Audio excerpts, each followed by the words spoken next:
Student, today I will teach you 7-number problem. Rotex Limited Raipur and Wix Limited Vijapur are the two companies whose asset on hand, liabilities payable and reserve and provisions made are exactly one and the same except that their capital structure differs from each other. Their share capital disclose the summarized position which is as follows. Okay. Rotex Limited Raipur 6% preference shares, 5,006% preference shares of rupees 10 each fully called up and paid up 5 lakh, and 5,000 equity shares of rupees 10 each fully called up and paid up amount 50,000. Total capital 5,50,000. And Wix Limited 506% preference shares of rupees 100 each fully called up and paid up amount 50,000, and 50,000 equity shares of rupees 10 each fully called up and paid up 5 lakh. Total 5,50,000 capital. Means and the additional information is as follows. The actual profits earned by the two companies for the last two accounting years amounted to rupees 72,500 and 1,07,500 respectively.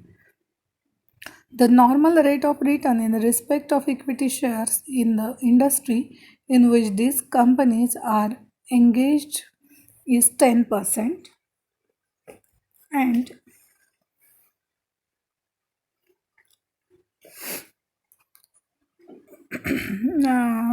10%, and to calculate the value of equity shares of each of these two companies on the basis of capitalized value of profit.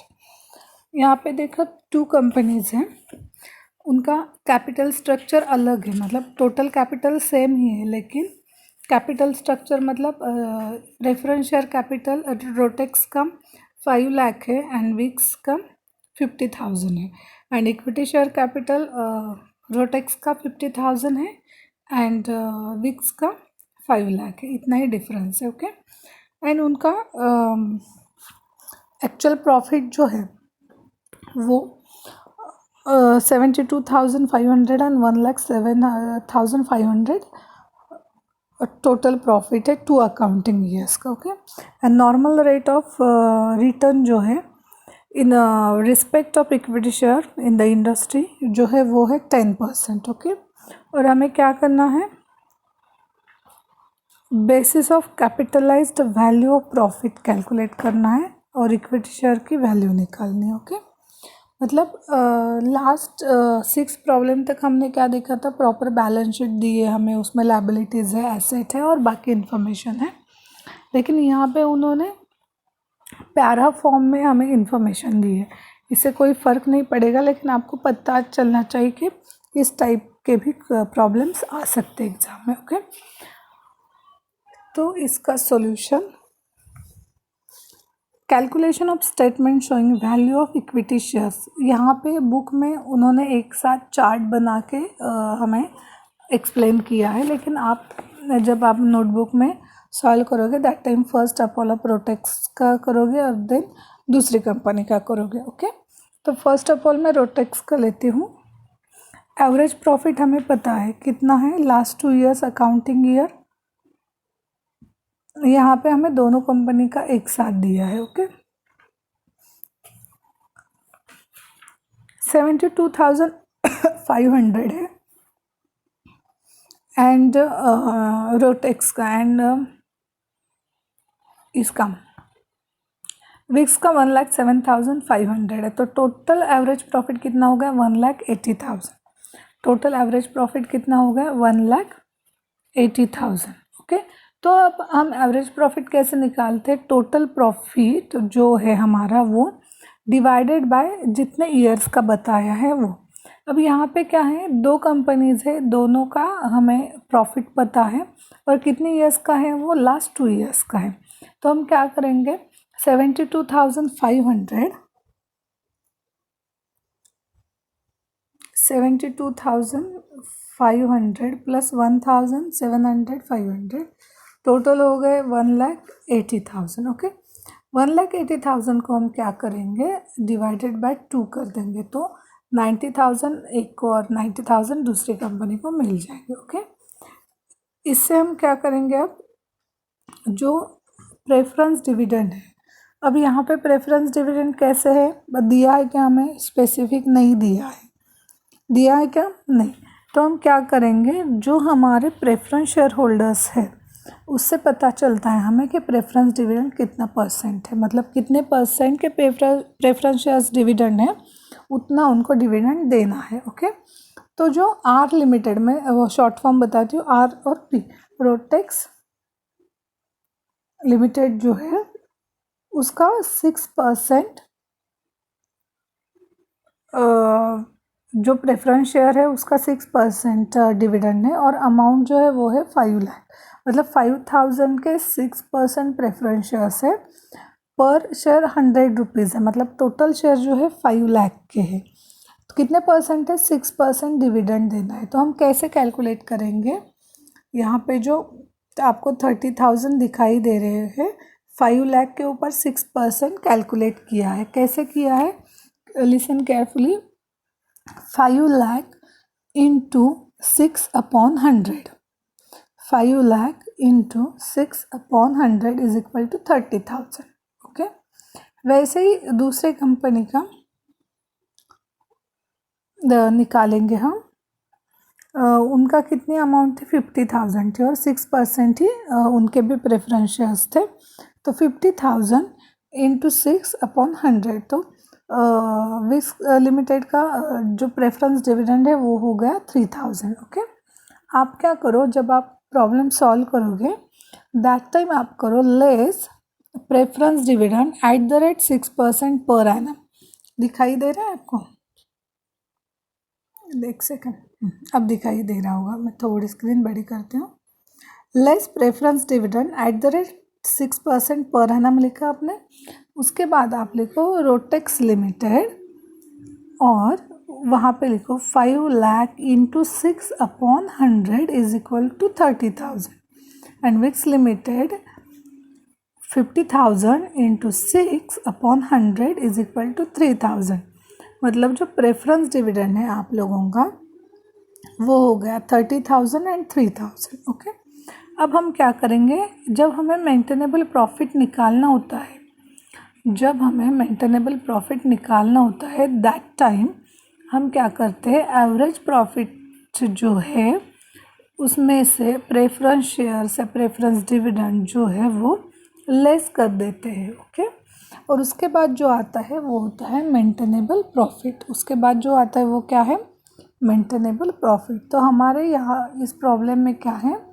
90,000 minus 30,000 is equal to 60,000, and 90,000 minus 3,000 is equal to 87,000, मतलब maintainable profit जो है वो है 60,000 and 87,000। Okay, उसके बाद हमें क्या निकालना है, capitalised value of profit, capitalised value of profit निकालना है। उसका फॉर्मूला क्या है, उसका फॉर्मूला है future maintainable profit upon normal profit, upon normal rate of return into 100। Future maintainable, सिर्फ मेंटेनेबल प्रॉफिट लिखा तो भी चलेगा, upon normal rate of return into 100। तो यहाँ पे हमारा रोटेक्स का जो मेंटेनेबल प्रॉफिट आया था वो है 60,000 upon 10% into 100। Rate of return जितना है उतना लेना है हमें 10%। आप कैलसी पे वैसे ही करोगे, 60,000 अपॉन 10% इंटू 100। ओके, तो जो कैपिटलाइज्ड वैल्यू ऑफ प्रॉफिट जो मिली हमें वो है 6 लाख, एंड विक्स लिमिटेड जो है उसका मेंटेनेबल प्रॉफिट था 87,000 upon 10% into 100 is equal to 8,70,000। मतलब कैपिटलाइज वैल्यू ऑफ प्रॉफिट जो है वो है 6,08,770 सॉरी 8,70,000 6,08,70,000 ओके। अब नेक्स्ट स्टेप जो है वो हमें क्या करना है, calculation of value of each equity share. Each equity share मतलब एक इक्विटी शेयर की हमें क्या निकालनी है, वैल्यू निकालनी है ओके। उसका फॉर्मूला क्या है, जो हमारे पास अवेलेबल बैलेंस है मतलब जो हमने कैपिटलाइज वैल्यू करके निकाला है वो divided by number of equity shares, not amount, only number of equity shares into capitalise value of profit मतलब available balance upon number of equity shares okay. तो यहाँ पे देखो जो रोटेक्स है उसका अवेलेबल बैलेंस था हमारा 6 लाख और दूसरी कंपनी का 8,70,000। तो हम कैलकुलेशन कैसे करेंगे, capitalised value of profits means 6 lakh upon number of equity shares. Rotex company के इक्विटी शेयर्स थे 5,000 मतलब पर इक्विटी शेयर जो वैल्यू है वो है 120 एंड जो विक्स लिमिटेड है उसका क्या है 8,70,000 कैपिटलाइज वैल्यू थी प्रॉफिट की और इक्विटी शेयर्स के नंबर थे 50,000, तो उनके शेयर्स की प्राइस हो गई 17 रुपीज़ 40 पैसे, 17 रुपीज़ 40 पैसे ओके। समझ में आ गया आपको, सिर्फ हमें क्या बनाना था, वैल्यू ऑफ इक्विटी शेयर का जो स्टेटमेंट था, मतलब हमें क्या बनाने को बोला था, calculate the value of equity shares of each of these two companies on the basis of capitalised value of profit. Capitalised value of profit निकाल के हमें ईच इक्विटी शेयर की वैल्यू निकालनी थी। तो उसका भी फॉर्मूला क्या है, फर्स्ट एवरेज प्रॉफिट निकालो, उसके बाद कैपिटलाइज वैल्यू प्रॉफिट निकालो और उसके बाद इक्विटी शेयर की वैल्यू निकालना है ओके। समझ में आ गया आप लोगों को, आई थिंक समझ में आ गया है ओके। तो देखो यहाँ पे जो इक्विटी शेयर की वैल्यू है यहाँ पे दिखाई दे रही है आप लोगों को ओके। अब हमें क्या करना है, नेक्स्ट प्रॉब्लम लेना है। हमें छोटे छोटे प्रॉब्लम है इसलिए एक लेक्चर में दो प्रॉब्लम 3 प्रॉब्लम हो जाते हैं।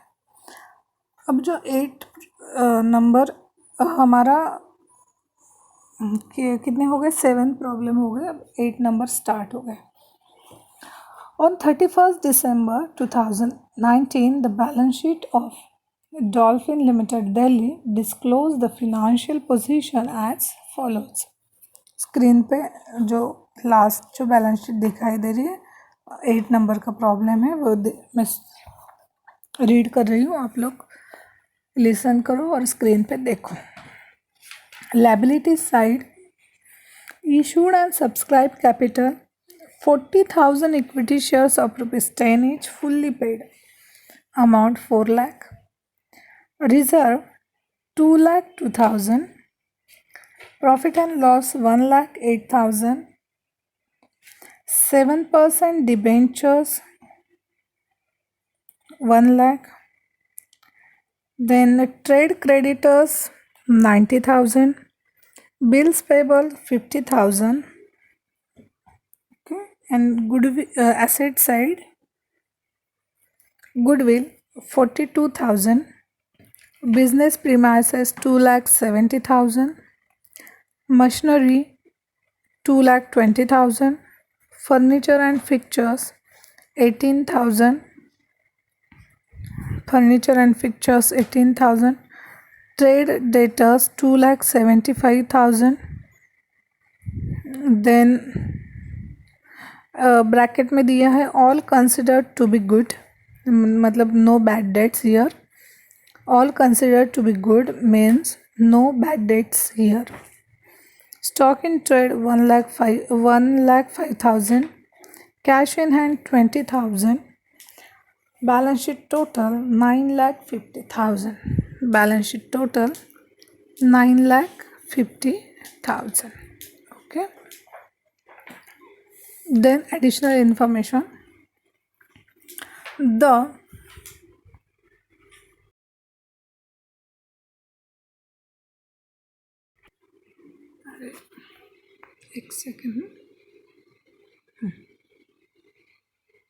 एक सेकेंड कहाँ गया? The additional information as on 31st December 2019 made available to you, which is as follows. Okay, assets were valued as follows. First, business premises 1,95,000, machinery 1,35,000, furniture and fixtures 20,000, goodwill 50,000, stock in trade 1,05,000. The net profits for the last 3 years were as follows.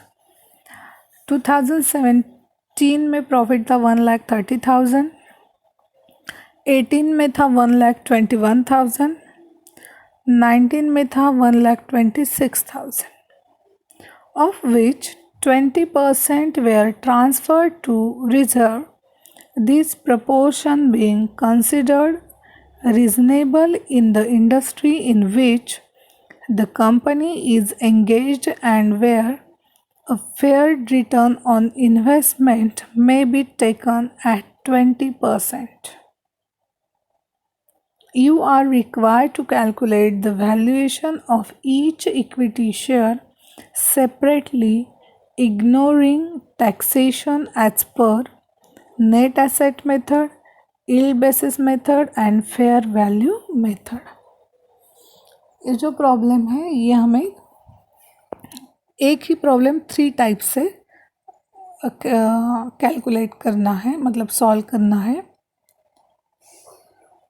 Net asset method, yield basis method and fair value method, तीनों method यहाँ पे हमें use करनी है.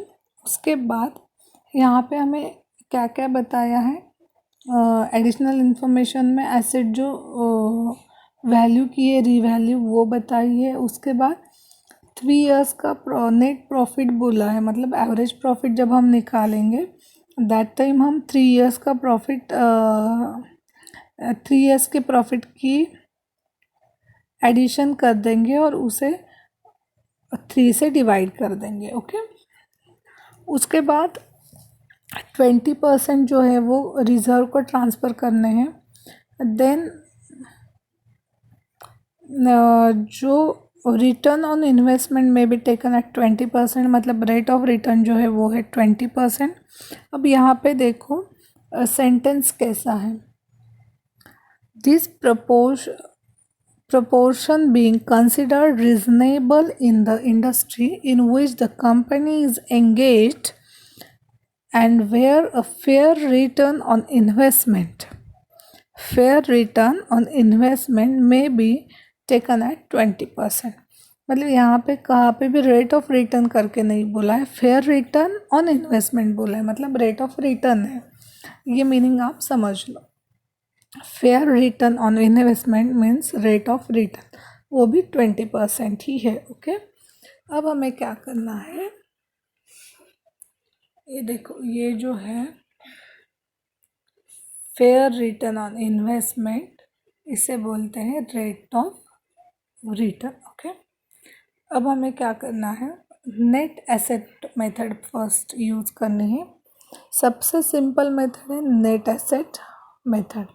इसमें क्या होता है, first total net asset minus total liabilities and उसके बाद जो अमाउंट आती है उसे total asset minus total liability, और जो अमाउंट आती है उसे टोटल नेट एसेट बोलते हैं. ओके, और उसके बाद वो टोटल नेट एसेट यूज़ कर, मतलब टोटल नेट एसेट से हम प्रेफरेंस शेयर कैपिटल है या फिर प्रेफरेंस डिविडेंड है तो वो माइनस करते हैं. और उसके बाद जो अमाउंट हमारे पास होती है वो होती है अवेलेबल बैलेंस, जो इक्विटी शेयर होल्डर को हम डिस्ट्रीब्यूट करेंगे. और वो कैसे करेंगे, जो अवेलेबल बैलेंस है उसे इक्विटी शेयर के जो नंबर है उससे डिवाइड कर देंगे. उससे क्या कर देंगे, डिवाइड कर देंगे तो हमें पर शेयर इक्विटी शेयर की वैल्यू मिल जाएगी। ओके, तो स्टार्ट करते हैं। First, calculation of total net asset. Calculation of total net asset, उसमें टोटल एसेट, अब यहाँ पे हम एसेट कौन सी लेंगे, जो रीवैल्यू हमारी इंफॉर्मेशन में जो अमाउंट दी है वो लेंगे। ओके, तो गुडविल कितना है 50,000, business premises 1,95,000, machinery 1,35,000, furniture and fixtures 20,000, trade debtors 2,75,000, stock in trade 1,05,000 and cash in hand 20,000। Total जो एसेट हो गई वो हो गई 8 लाख। टोटल एसेट 8 लाख की हो गई। उसके बाद हम क्या करेंगे, टोटल लायबिलिटी लेस कर देंगे। यहाँ पे देखो टोटल लायबिलिटी हम लेस कर देंगे। अब यहाँ पे ऐसी कोई इन्फॉर्मेशन नहीं है हमें लायबिलिटी रिलेटेड, इसलिए हम क्या करेंगे, जो हमारी बैलेंस शीट है वो यूज़ करेंगे लायबिलिटी के लेस करने के लिए। जो हम लायबिलिटीज़ लेंगे उसके अमाउंट हम सीधे बैलेंस शीट के लायबिलिटी साइड से लेंगे। ओके, तो लायबिलिटी में क्या क्या आएगा, 7% debentures, trade creditors and bills payable. तो 7% डिबेंचर जो है वो है 1 लाख। उसके बाद जो ट्रेड क्रेडिटर्स है वो 90,000 एंड बिल्स पेबल जो है वो है 50,000। टोटल लायबिलिटीज हो गई हमारी 2,40,000। टोटल लायबिलिटी कितनी हो गई, 2,40,000। तो हम क्या कर देंगे, 8 लाख माइनस 2,40,000, मतलब टोटल नेट एसेट जो है वो हमारी 5,60,000। टोटल नेट एसेट जो है वो है 5,60,000। ओके, उसके बाद हम क्या कर देंगे, अब हमारे पास टोटल नेट एसेट की वैल्यू आ गई। ओके, उसके बाद हम क्या करेंगे, calculation of fund available for equity share holders निकालेंगे। इक्विटी शेयर होल्डर को जो अमाउंट डिस्ट्रीब्यूट करनी है उसकी वैल्यू निकालेंगे। उसके लिए हमें क्या चाहिए, टोटल नेट एसेट चाहिए। और वो टोटल नेट एसेट जो होती है, अगर हमारे पास प्रेफरेंस शेयर्स है या प्रेफरेंस शेयर होल्डर्स है, तो हमें क्या है, पहले इक्विटी शेयर होल्डर्स से पहले हमें क्या करना है, उनको पैसे देने हैं। इसलिए हम क्या करते हैं, जो नेट एसेट हमारे पास होती है उसमें से पहले हम preference share holder and dividend less करते हैं, और उसके बाद जो अमाउंट रिमेनिंग रहती है वो हम इक्विटी शेयर होल्डर को डिस्ट्रीब्यूट करने के लिए यूज़ करते हैं। कौन सी अमाउंट, फिर से सुनो, जो हमारी नेट एसेट आती है, टोटल नेट एसेट, उसमें से हम क्या करते हैं, अगर बैलेंस शीट में हमें प्रेफरेंस शेयर होल्डर मतलब preference share capital and dividend बताया है, तो हम क्या करेंगे, नेट एसेट में से उसे पहले माइनस कर देंगे, और जो बाकी अमाउंट हमारे पास है वो हम इक्विटी शेयर होल्डर जो है हमारे, उन्हें डिस्ट्रीब्यूट करने के लिए यूज़ कर देंगे। ओके, तो देखो स्क्रीन पे calculation of funds available for equity share holders. Total net asset थी हमारे पास 5,60,000। प्रेफरेंस शेयर कैपिटल कुछ नहीं है इसलिए वो नील हो गया, और funds available for equity share holders जो है वो है 5,60,000। एक सेकेंड जब करती हूँ, 5,60,000 दिखाई नहीं दे रहे, 5,60,000। ओके, अब हमारे पास क्या हो गया, इक्विटी शेयर होल्डर्स को डिस्ट्रीब्यूट करने के लिए बैलेंस अवेलेबल हो गया। ओके, अब ये बैलेंस हम क्या कर देंगे, इक्विटी शेयर होल्डर को डिस्ट्रीब्यूट कर देंगे। लेकिन कैसे करेंगे, हमारे पास तो 40,000 इक्विटी शेयर होल्डर्स है, मतलब इक्विटी शेयर के नंबर जो है वो हमें लेने हैं, अमाउंट नहीं लेनी है। सिर्फ हमें क्या करना है, नंबर्स लेने हैं, अमाउंट नहीं।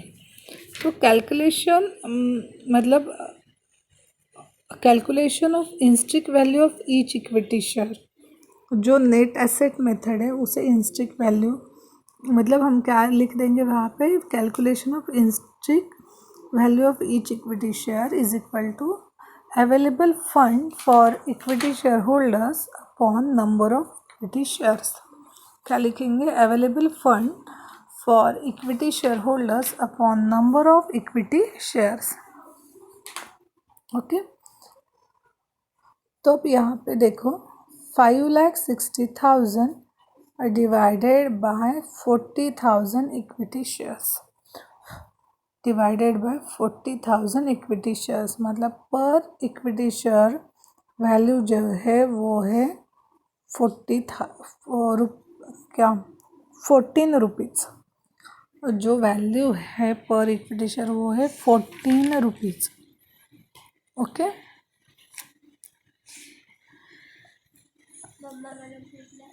समझ में आ गया आप लोगों को? फर्स्ट हमने नेट एसेट मेथड यूज़ कर दी, उसके बाद यील्ड बेसिस मेथड हमने यूज़ कर ली, सॉरी नेट एसेट मेथड हमने पहले यूज़ कर ली। सेकेंड जो मेथड है वो जो है हमारी, तो हमने फर्स्ट क्या देखा? नेट एसेट मेथड देखी। ओके, नेट एसेट मेथड में पहले हम total asset minus total liabilities करके नेट एसेट निकालेंगे। ओके, और जो नेट एसेट हमें मिलेगी अमाउंट, उससे हम पहले क्या करेंगे? अगर प्रेफरेंस शेयर कैपिटल है तो प्रेफरेंस शेयर कैपिटल होल्डर्स को पहले पैसे देंगे, उनका डिविडेंड जो है वो देंगे, मतलब जो नेट एसेट आती है उसमें से हम वो माइनस कर देंगे कैपिटल एंड डिविडेंड की अमाउंट, और उसके बाद जो हमारे पास अमाउंट बचती है वो हम क्या करेंगे? इक्विटी शेयर होल्डर्स को डिस्ट्रीब्यूट कर देंगे। उसका फॉर्मूला क्या है? Available funds for equity share holders upon number of equity shares. हमें एग्जाम्पल में क्या दिया है? 40,000 इक्विटी शेयर्स बताए हैं कि कितने? 40,000। तो हम क्या करेंगे? 5,60,000 डिवाइडेड बाय 40,000 इक्विटी शेयर्स, तो पर इक्विटी शेयर जो वैल्यू है वो हो गई 14 रुपीज़। ओके, अब जो नेक्स्ट मेथड जो है वो है यील्ड बेसिस मेथड एंड उसके बाद है फेयर वैल्यू मेथड। तो नेक्स्ट लेक्चर हम ये दोनों मेथड मैं आपको बताऊंगी, yield basis method and fair value method. I think आप लोगों को प्रैक्टिस हो गई होगी ये दोनों मेथड की, लेकिन नेक्स्ट प्रॉब्लम में मैं फिर से एक्सप्लेन करती हूँ, और उसके बाद जो नेक्स्ट प्रॉब्लम है वो भी इसी टाइप का लेती हूँ कि एक ही एग्जाम्पल हम 3 टाइप से सॉल्व कर सकें। ओके, उसके बाद आपको क्या करना है? जो फर्स्ट वाला प्रॉब्लम था, 2 कंपनीज़ का हमने एक साथ सॉल्व किया था, वो आप नोटबुक में सेपरेट कैलकुलेशन करके सॉल्व करो ताकि आपको समझ में आए। और मैं दिखाती हूँ स्क्रीन पे आप लोगों को। ये देखो, जो हमारा 7 नंबर का प्रॉब्लम था, मैं स्क्रीन थोड़ी देर ऐसे ही रखती हूँ, आप स्क्रीनशॉट निकालो। ओके, अब देखो यहाँ पे हमने 2 कंपनीज ली थी, रोटेक्स एंड विक्स। तो यहाँ पे एक साथ 2 कॉलम बना के प्रॉब्लम सॉल्व किया है, लेकिन आप लोग क्या करो? सेपरेट ले लो। यहाँ पे आपको एक क्वेश्चन आएगा कि एवरेज प्रॉफिट हमने लास्ट 2 ईयर्स का लिया है और कैसे डिस्ट्रीब्यूट करेंगे। तो सेम प्रोसीजर आपको दोनों कंपनी के लिए करनी है। 72,500 प्लस 1,07,500 टोटल 1,80,000 हो गई, डिवाइडेड बाय 2 करना है। तो यहाँ पे फर्स्ट कंपनी को 90,000 हो गए। उसके बाद सेकंड कंपनी जब आप कैलकुलेशन के लिए लोगे, यही प्रोसीजर आपको रिपीट करनी है एवरेज प्रॉफिट की। ओके, और उसके बाद सेपरेट आप क्या करो? कैलकुलेशन कर दो। ओके, एंड जो नंबर 8 प्रॉब्लम था उसमें हमने पहले नेट एसेट मेथड यूज़ कर लिए। अब हम क्या करेंगे? Yield basis method on profit basis जो है वो यूज़ करेंगे और उसके बाद फेयर वैल्यू मेथड यूज करेंगे। आई थिंक आप लोगों को यहाँ तक समझ में आ गया है। जब हम नेक्स्ट प्रॉब्लम लेंगे तब आपको और भी समझ में आ जाएगा। ओके, चलो, थैंक यू।